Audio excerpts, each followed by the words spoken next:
Fuck. What's up, man? Let me take you for a little spin, man. Show you what it feel like. I gotta go make these drop-offs. Man, you think you're the only one out here working, B? Gotta make drop-offs too, B. Come on, man, get in, man. I ain't taking no for an answer, man.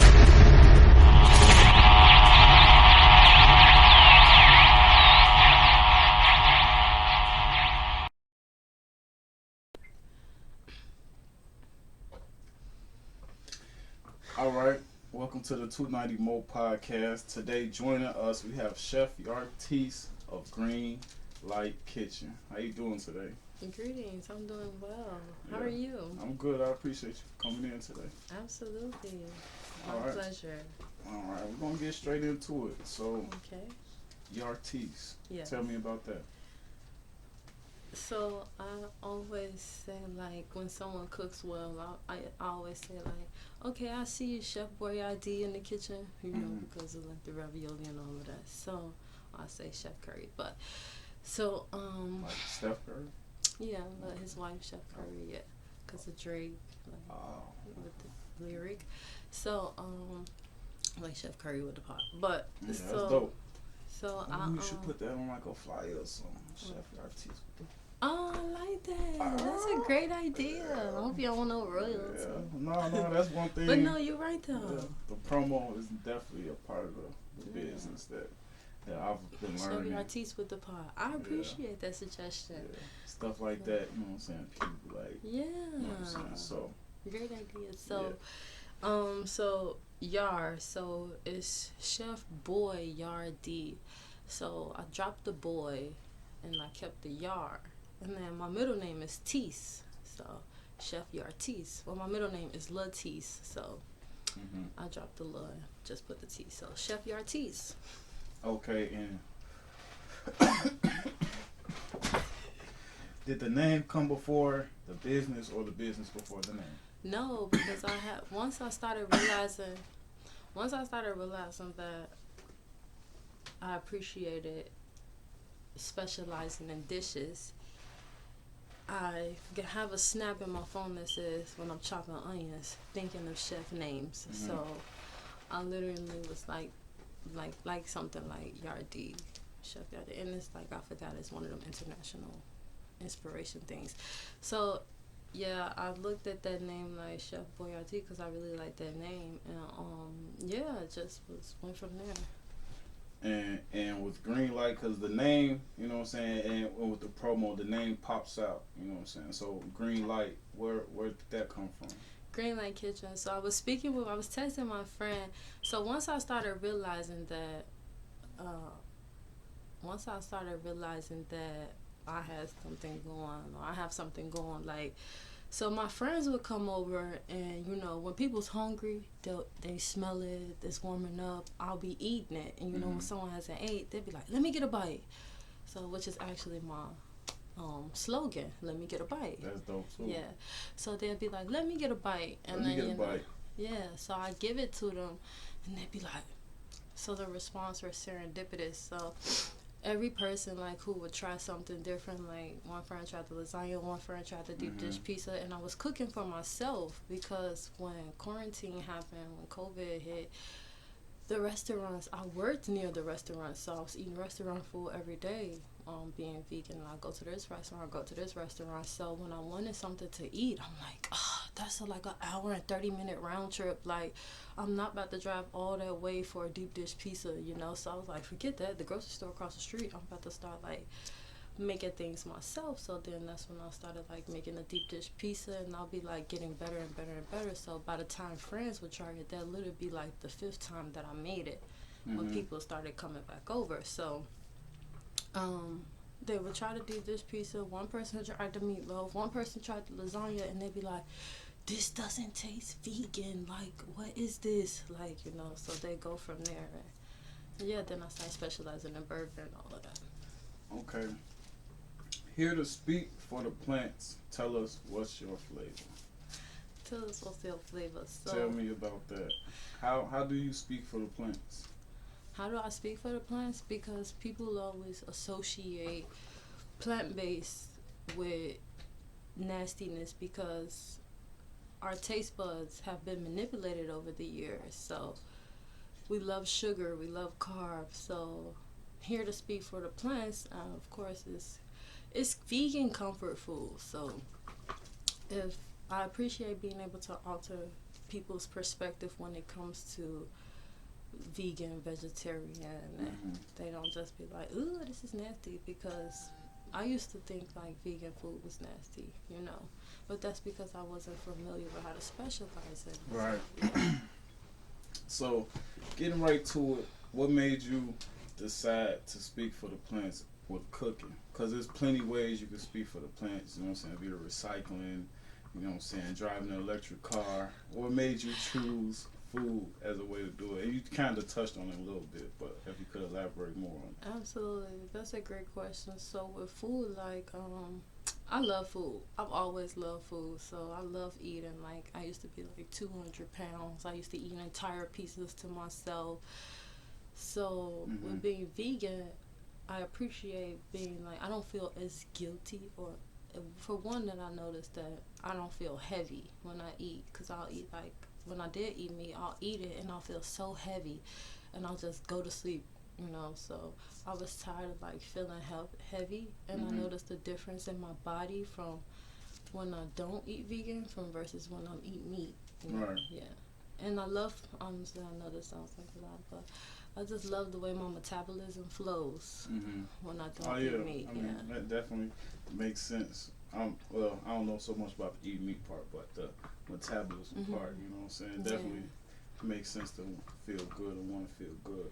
Absolutely. And this is another thing you touched on a little bit, but growing up in your household, as a house, how was the diet? You know what I'm saying? Was what you guys ate something that was took into consideration at dinner time and lunchtime, or was it just, everybody do what you want to do, the normal growing up black, household? Absolutely. And I take like little bits and pieces from, the way I grew up and incorporate it into my dishes, like a couple secrets that I have that helps me able to specialize in preparing these meals. And I didn't realize that I was subconsciously paying attention. But growing up in the household like that, it's so funny, because I always think, like, how was I surviving? Like, I wasn't eating no apples. Right. Green I wasn't drinking no water. Right. Like, how was I surviving off eating pork chops and fries, like, all day? So it's just interesting that that's how pretty much how it was, like, basically in our culture, in our community, like, a lot of people suffer from high cholesterol, diabetes, and it's challenging to accept the fact that we are what we eat, because it tastes so good, and you already know how it tastes. Like, you've been not you per se, but we've been eating like that for mostly our entire life. See what it feels like to like not eat like that, so that's pretty much how it happened. And it took me a lot of years to go vegan, so it wasn't an overnight thing. We're gonna get into that a little bit later, but as you talked about growing up in the household, can you remember exactly when did you personally take account into what you were putting into your body, and did you make the transition from vegetarian to vegan, or did you pay attention to what I was putting in my body, then realize I might need to go vegetarian, and then became vegan, or how did what you've been through ultimately get you to where you are today? I have this mentor. When I was in high school in 2012, 13, I have this mentor still to this day. And I didn't realize that she was subconsciously programming me, but she's vegan. And that's when I started to pay attention, but I didn't realize I was paying attention. And like, I appreciate trying new things, so she'd take me to like try vegan pizza, she'd take me to falafel. And when she first told me she didn't eat meat, I was like, you don't eat meat, I die, so that's when I started to realize, like, I ate meat, but I didn't start to realize, like, I was eating flesh and blood until like I was watching documentaries on Netflix and this, that, and the third. Is that what made you make the definite switch, the flesh and blood? Was that the last straw? No, it took a lot of straws. So so when I was eating meat, I was like, Okay, so what made me want to, what I was coming across, like I was looking at a lot of weight loss articles and stuff like that because, like I said, I was 200 pounds, and I'll never forget this moment to this day, so vividly, that I was moving out of one of my apartments and I could not pack. Like, I was so tired, and I'm like, why am I this tired? Like, why do I feel this drowsy and down? It's because I literally just ate an entire extra large pepperoni and sausage pizza. So like I could not pack the stuff, so I ended up having to hire some movers because I had to be out of there, and like that just wasn't a good feeling, and I knew it was because of the way I was eating subconsciously. So yeah. And I'm sorry, but you had spoke about the experiences that your mentor you and your mentor had with the vegan food.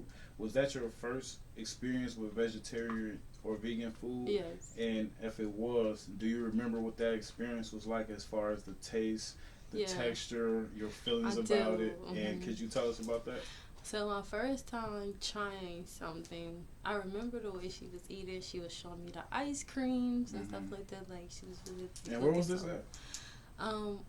I worked for this like neighborhood recovery initiative program, and they like assigned you mentors. So she was one of my mentors, and that's how we met.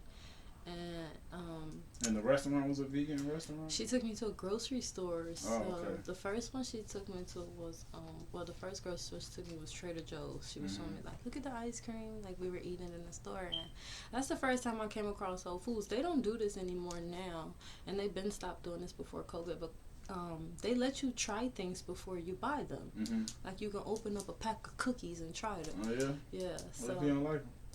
Then you throw them in the garbage. Yeah. All these homeless people outside. I know, right? That's wild. So they let you try stuff. So we were like trying the cookies in the grocery store, and you know, she was like, "Do you like it?" I was like, "It's okay." You know, like it wasn't like, you know. So like she bought me a pizza, like a slice of vegan pizza, and I was eating it. She was like, "How do you like it?" And I was like, "It's okay."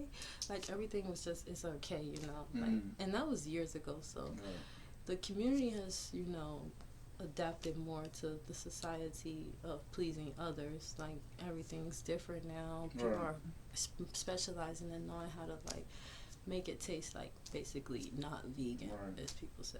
Yeah. But it wasn't all that. I tried falafel and now I love falafel. That's the crazy part. I tried falafel for the first time and I was like, this is nasty. What is falafel? Excuse me? It's basically like are you familiar with chickpeas? So chickpeas is like a linguine, it's like a bean. So it's just basically like beans crushed up into a ball. And now I love it, but I didn't like it at first at all. Okay, yeah. You basically walking right into the question. So my next question is, do you have a favorite vegan meal or dish or dessert or? Yes. And what would that be? So my favorite vegan meal is fries. French fries. I could dig it. Yeah. It makes sense. I love French fries. I don't care where I go, I'll eat fries. Right. So and they're pretty much everywhere too. So. Exactly. Like my little brother, he was vegan. Now he's vegetarian. So he used to come to the parties when I eat meat, and he'd be like, "Let me get some fries," and I'd be like, "That's all you gonna eat, bro? You just gonna eat fries?" So yeah, but I see why now though, because it's a go-to meal for a vegan.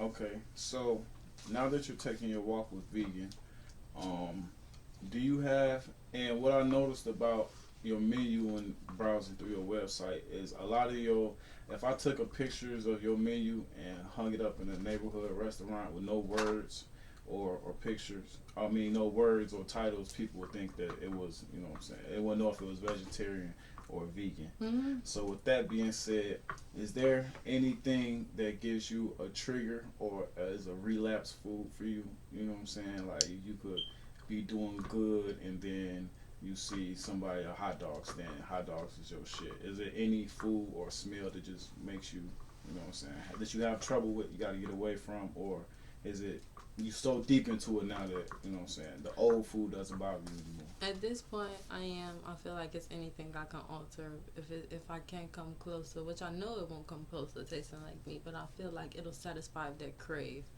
So like I still like, you know, I've been eating non-vegan for 24 years, so of course it's like the back of my hand of not being vegan. So if I have a crave, like I'll just do a bunch of research and watch a bunch of videos on how I can specialize in that dish. And if I don't make it like to my liking or to what I feel like someone else will like, my mom still eats meat, so if she don't like it, then you know. But if I'm not, I'll keep going to make it into what I feel like this is like will help me satisfy that crave. So like tuna, like I didn't know how much I like tuna until like I don't eat tuna. Like I'm trying to make tuna and stuff like that. But the first time I went vegan, I had a gravy bread from Portillo's. So like I was vegan for I didn't know Portillo's had gravy bread. Yeah, so I was vegan for three months, and then I had a gravy bread, and it was so good. And then I had cheese. I was like, okay, cheese fries won't hurt. This one cheat day won't hurt. Let me have this. So yeah, I ate it, and then I wasn't vegan anymore. But I had stopped eating cheese for a lot of years. Like I've been vegan only for like almost 2 years now. But I stopped eating cheese like 4 years ago, like dairy, because cheese is one of the main forms of mucus and dirt. Yeah, it's another story. Yeah. And just talking a little bit about the restaurants and things that you do eat at these. You know what I'm saying? Like I said, I didn't realize about the gravy bread, the Portillo's.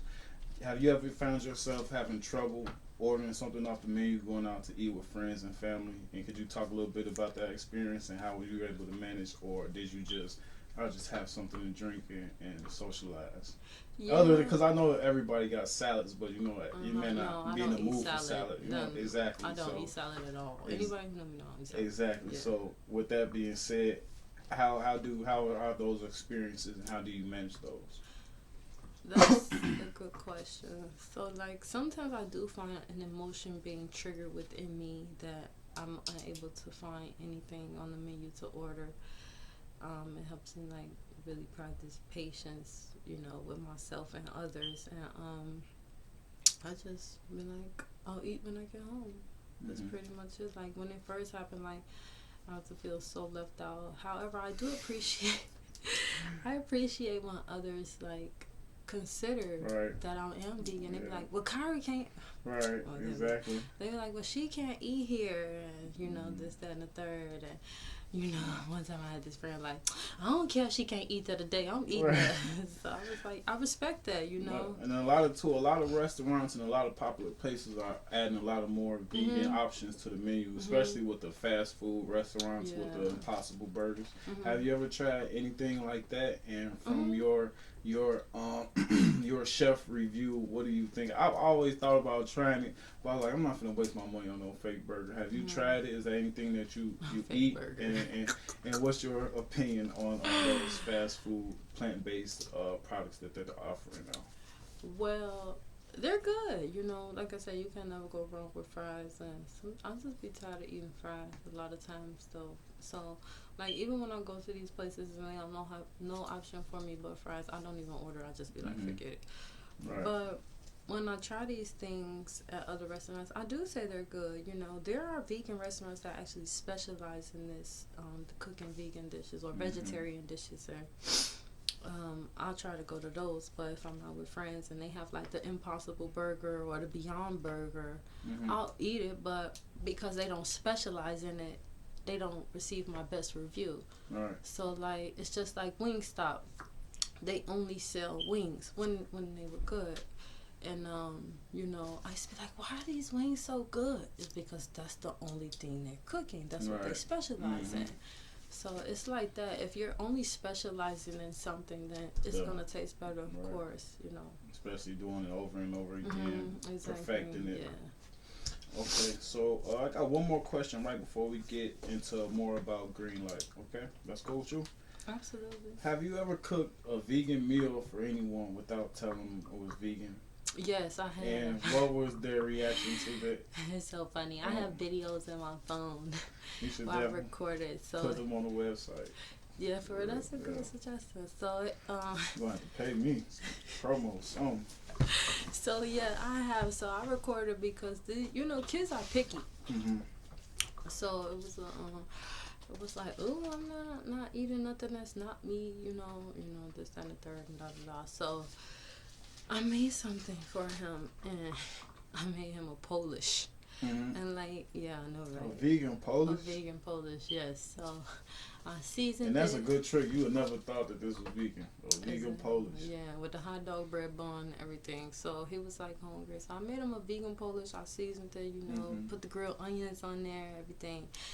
And he was eating it, and I was recording him, zooming in, eating the Polish, and put the last bite in his mouth. So he didn't even know I was recording. So I kept recording, like, without him knowing. He was like, I'm not gonna lie, that was so good. That was so good. And I was like, for real? He was like, for real. And then I was like, it was vegan. He was like, so, like, now he's open. Like, he eats from me now. And at first, he wouldn't even eat a burger from me because he knew it wasn't meat. So now he eats like my lasagna all the time and stuff like that. So, yeah, that's pretty much how it happened. Okay. And then he asked for another one, and I made him another one. That's what I thought about that. On your website, just on the promo page, you do like a vegan pump. You know what I'm saying? Like pull up on people like me. Unexpected customers, you know what I'm saying? Here, try this. Hey, I think you would know it's right. not Well, vegan. you know what I'm saying? But like the vegan pump, you know what I'm saying? So I love it. So let's talk more about Greenlight Kitchen. Absolutely. When was Greenlight born? Exactly. It was established April 2020. Okay. When quarantine hit, and then when I realized that the first thing I started selling was burgers, and then like people would come over, they'd be like, "This burger doesn't taste like a vegan burger," and stuff like that, and they'll be sitting there while I'm cooking it, so they're receiving it fresh, hot off the grill. Right. So that's when I started just selling burgers only in the beginning, just burgers and fries. Would you say quarantine had anything directly to do with the creation of Greenlight? I know it did, because I was hungry. So you say something good came out of the pandemic for you? I do appreciate that happened, yes. Because that's what I said. I was able, you know what I'm saying, with my broken arm, and during the pandemic, I was able to get a lot of work done, being as that my studio was in my bedroom. So I was able to get a lot of work done. So I just wanted to ask, how did COVID relate to the birth of it? Like I said, I was hungry. Okay, so this is how. So when COVID first happened, when COVID first happened, and everyone was catching it and stuff like that. So like I'm like real familiar with fasting and stuff like that. So like when it first happened, I was like, I felt like I had the symptoms. I know I had the symptoms. Like I couldn't smell bleach. So So I was. I never even thought about that for the test when people say you can't smell. You try to smell some bleach. But I was like, I don't know if I can't smell.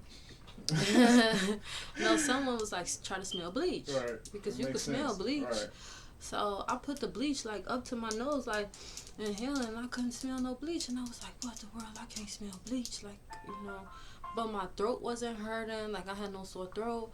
And then I was eating chicken nuggets. The irony. I know, right? But they were vegan. But I was eating chicken nuggets, and I was it's funny how we still call it chicken.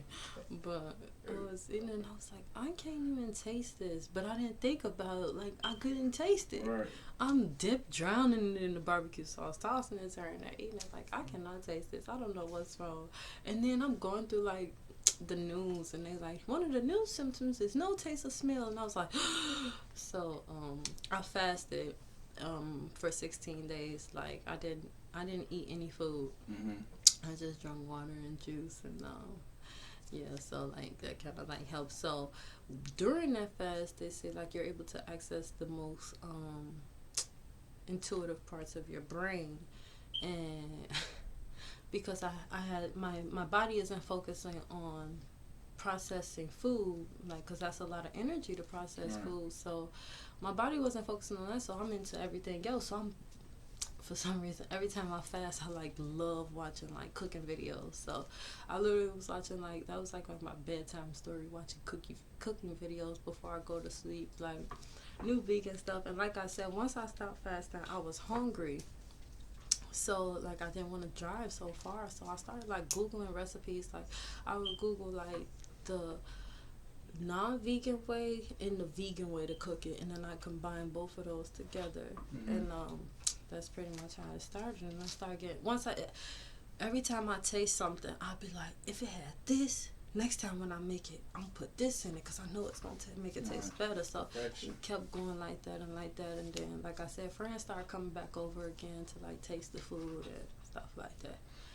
Okay, so do you remember when you decided to actually make the green light menu? Because a lot of people get as far as sitting in the bedroom, coming up with the idea, coming up with the name, but do you remember when you actually made the website, the menu, and how did you go about actually putting what's on the menu? Because a lot of the things that's on your menu, like I said, you can walk into your regular neighborhood restaurant and you would think it wasn't vegetarian, vegan. So how did you actually go about making the final decision of the entrees to put on the menu? Well, the menu is still evolving. Like the pizza puff literally was just added the pizza puff was literally added last week. So it's still evolving. Like, okay, so it's trial and error. So like I realized that people are more receptive to the cookies than the cinnamon rolls. So I'm like, okay, right now forget the cookies because I'm one band right now. So I'm like, so people like the cookies more than they like the cinnamon rolls. So I started realizing that people wasn't too receptive towards the deep dish pizza because I know I haven't specialized in the crust yet. So I took the pizza. It started off with burgers, deep dish pizza, and cinnamon rolls. So I was making that, and then I started to get better and better and better at the lasagna. So I was making all three of those: the deep dish pizza, the cinnamon rolls, and the burgers. And that's how it just kept evolving. So when I realized someone didn't like something, I'll take it off. So I realized that people wasn't as receptive to the burger as they was the deep dish pizza, because I'll be like, how's the burgers? They'd be like, the burgers was good. And then I'll ask them like, so how was the deep dish pizza? Because whenever I receive new customers, I give out samples. And if they order like a burger, I'll bring them a sample of like the lasagna. So they'll be like, it was okay, and I'm not looking for okay. I need like, that was good, you know what I'm saying? So it happened like that.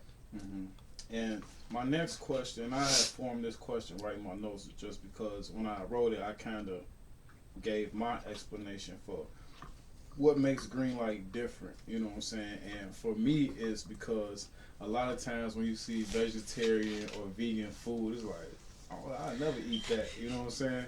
But it's like, when I look at your menu, I'm already eating that stuff. I'm already eating pizza puffs. I'm already eating burgers. I'm already eating cookies. So it's like, I'm not doing anything but changing the source.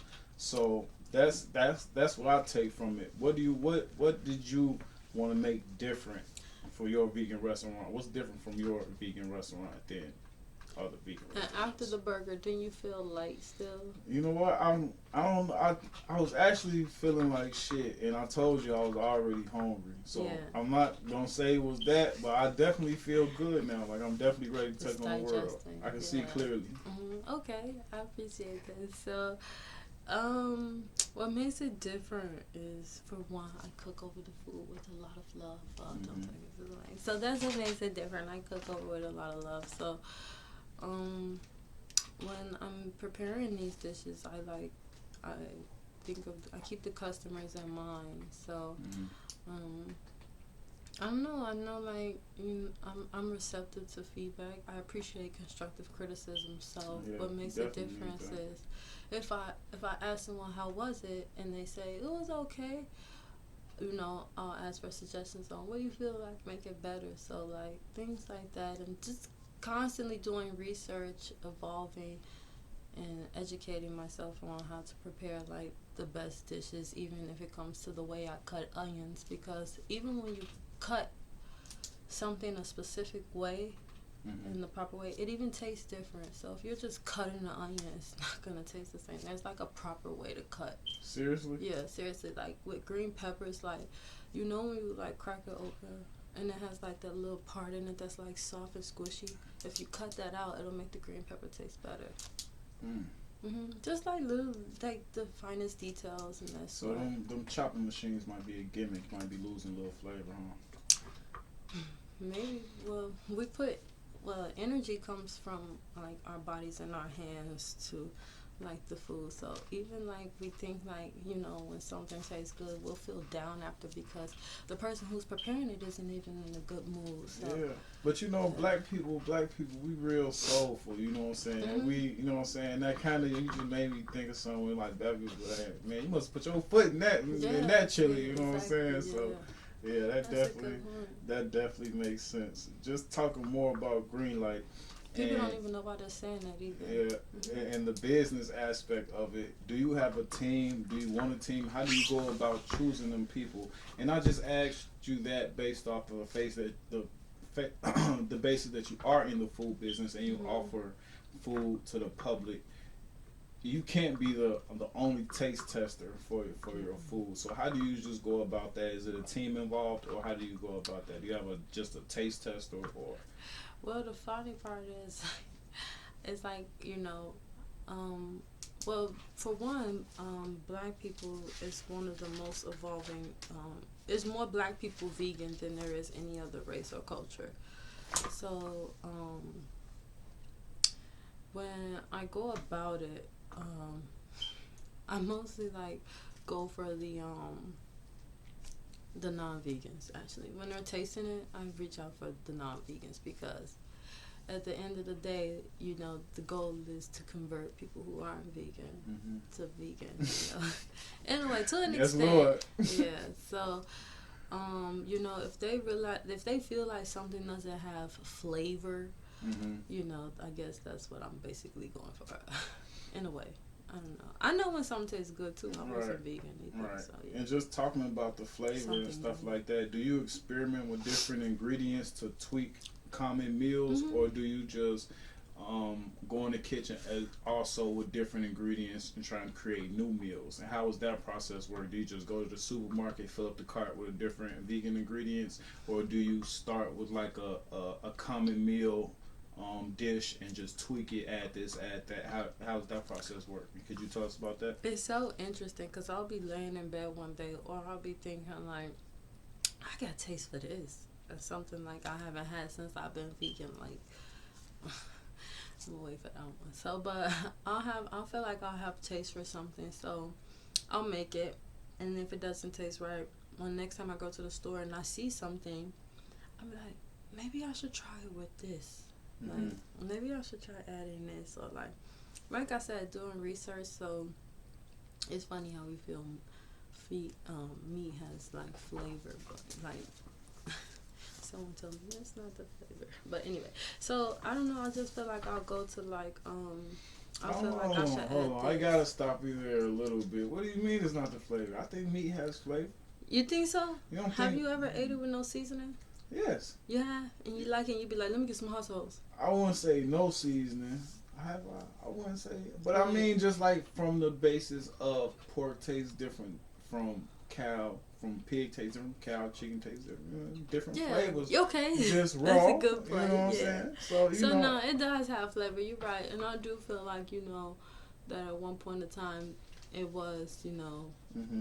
I don't know, like we were meant to eat meat, I guess. I don't know. I just don't feel like it was meant to be hung up on the line and going across like that, and the animals being in pain and being tortured and stuff like that. So I guess you could say it's something. Okay, and before we fully get off your menu, have your personal favorite meal before you have become vegan incorporated into the menu, or do you plan on using your old favorite meal and making it completely vegan and putting it on the menu? Well, I love lasagna, so that's pretty much Was that easy or hard, or?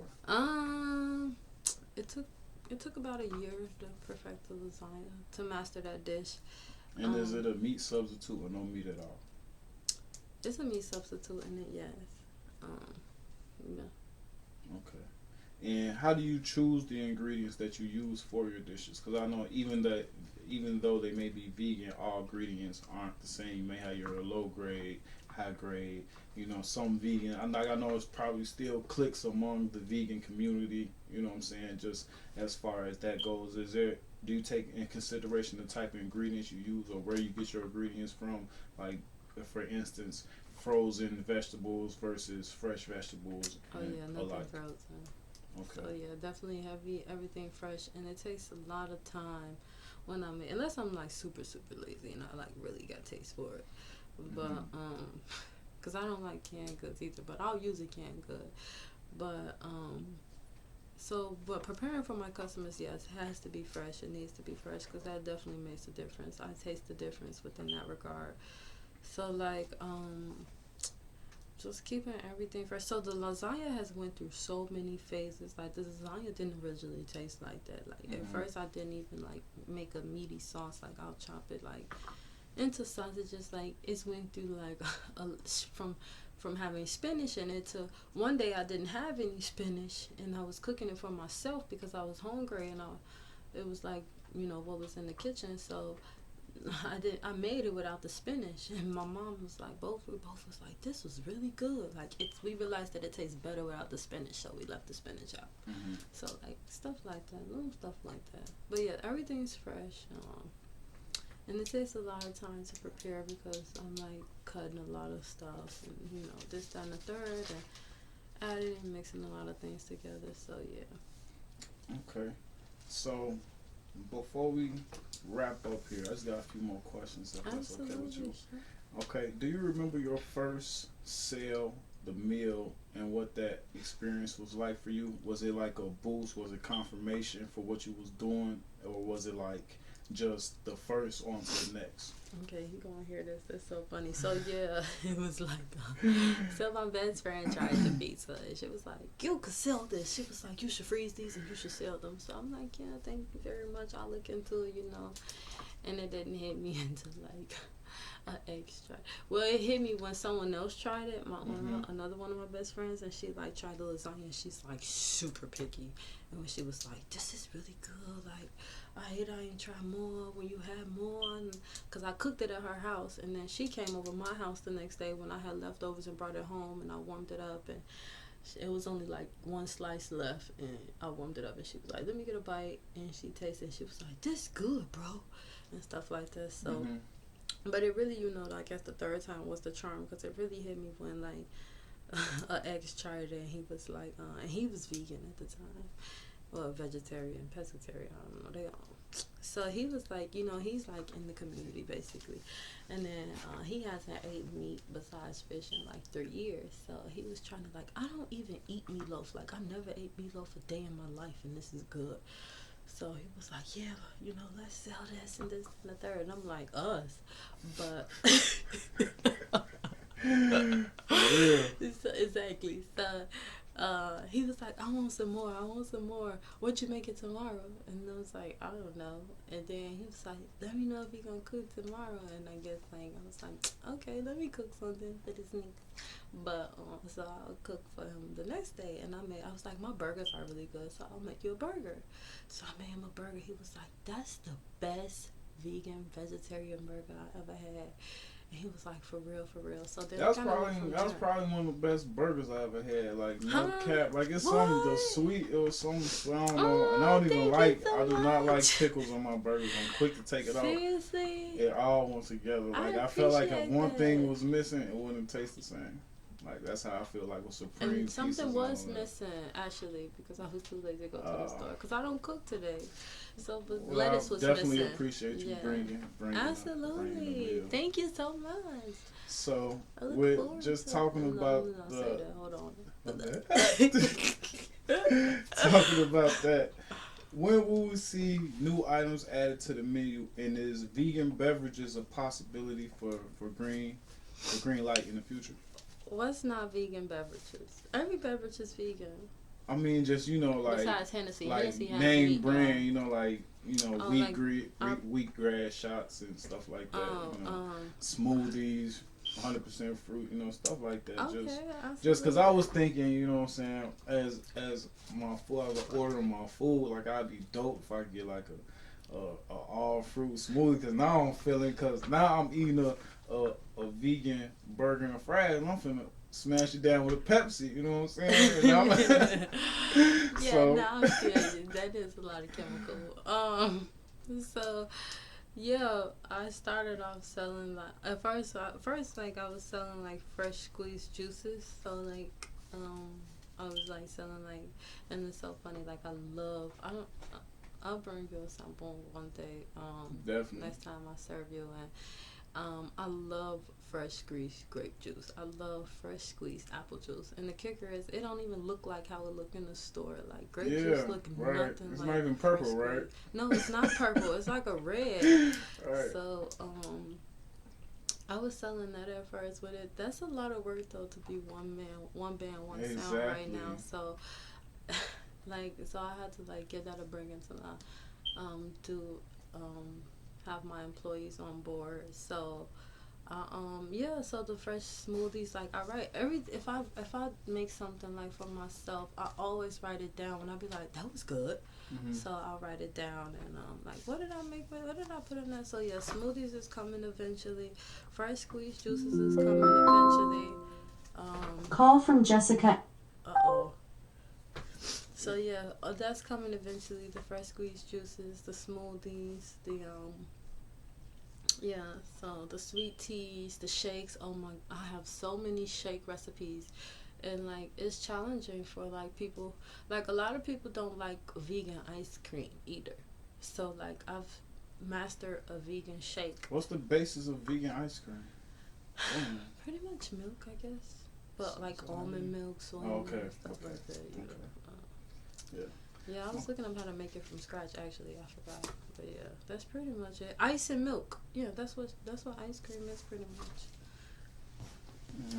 So, I had to ask you this question, and this question was formed based around my prior podcast, being a No Cap podcast. But this podcast is still carries that spirit. You know what I'm saying? Absolutely. So this question made its way right on over to the show. What is there a possibility of any marijuana, CPD, THC infused products in the future? Does alcohol count? Well, me personally, I really don't have a efficient a dog in that fight. So I mean, I see certain things like bourbon burgers and stuff like that, and I've ordered like alcohol infused food before, but I've never tasted the effect or felt the effect, or even tasted the flavor. So I put alcohol in a lot of my dishes, actually. Yeah. And how does alcohol work with a dish? Is it? I don't know. Yeah, that's something I definitely yeah. gotta try. I just know that I've noticed a lot of chefs use it, and I does notice it makes a difference from not using it versus using it. I don't know. Maybe it's like a mind thing.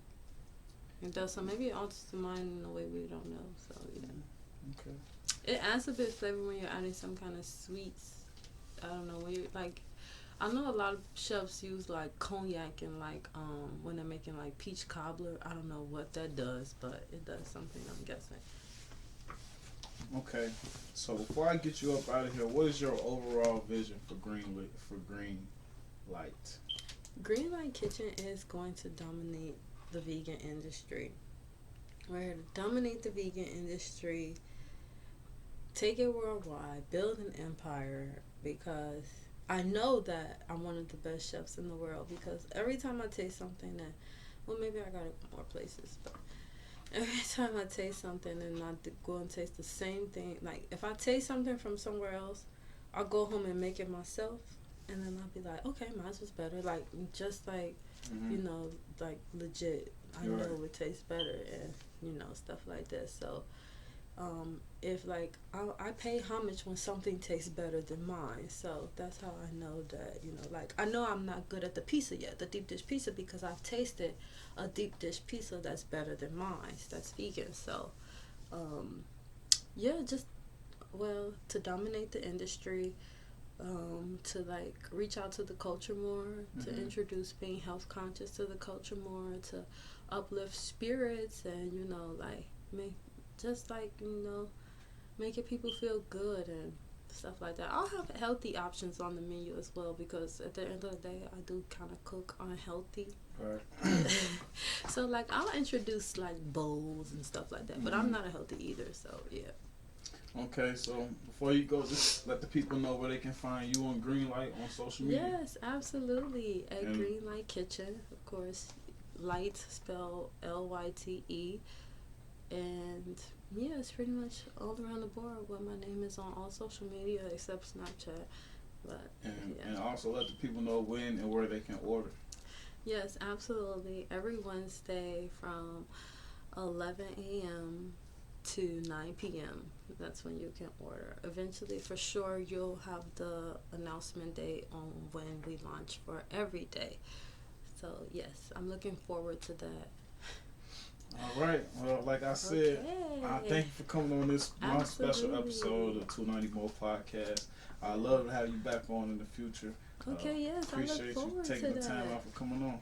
Once we start opening up in different states, of course, and eventually in other countries, I'll be more than happy to return to you. And you said you owe me the platter, so. Yes, absolutely. I gotta give you a few months. As soon as I see that menu update, I'm up. All right, thank you. I got you. Okay. What's up, man? Let me take you for a little spin, man. Show you what it feel like. Nah, I gotta go make these drop-offs. Man, you think you're the only one out here working, B? Gotta make drop-offs too, B. Come on, man, get in, man. I ain't taking no for an answer, man.